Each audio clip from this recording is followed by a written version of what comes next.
Hello বন্ধুরা, এই দেখো আজকে আমি দুধ গরম করে নিয়ে এসেছি মাত্র। এখন আজান দিয়ে দিয়েছে, নামাজের পাটিটাও বিছানো শেষ।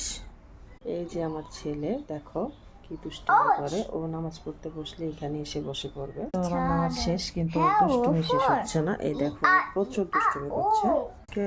অনেক দিন ধরে রোদ উঠছে, তো বাহিরে এখন ভালোই পরিবেশ, এখনো রোদ আছে বাহিরে অনেকটা। তারপরেও এখন বিকাল 4টা বেজে গেছে, আমি দরজা জানলা সব লাগিয়ে দিচ্ছি। জানলাগুলো ভীষণ শক্ত, তো এই হচ্ছে পর্দাটা নিয়ে দিলাম। এই জানলাটা বাকি আছে, লাগিয়ে দিলাম, নিয়ে দিয়েছি। এখন ঘর ভীষণ অন্ধকার লাগছে, ঘরের লাইটগুলো জ্বালিয়ে দিচ্ছি আমি। এই তো এখন আলো হয়ে গেছে। বারান্দাটাও এখন লাগিয়ে দিব।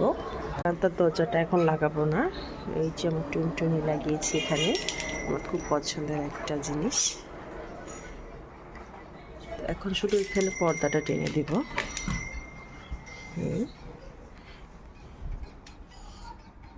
গুছিয়ে ফেলেছি, তোমাদেরকে দেখাই। সো আলমারিটা অনেক হিজিবিজি ছিল, তো আলমারিটা এখন গুছিয়ে নিয়েছি। আর এই পাটে আমি শাড়ি টাড়ি কিছু এখনও রাখি না, তো এখানে রাখা হয়েছে একটা কমফোর্টার। এটা কমফোর্টারটা নতুন আনা হয়েছে। আর এখানে বাবুর কাঁথা আর ভ্যাকসিন আর একটা বালিশ রাখা হয় বাবুর বাবার।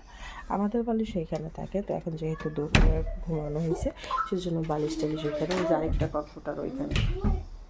তো আমরা এখন ছাদে যাব, ছাদে যেয়ে তোমাদেরকে কাপড়টা পরানোর জন্য সেই ভিডিওটা দেবো। আল্লাহ হাফেজ, ভালো থেকো সবাই।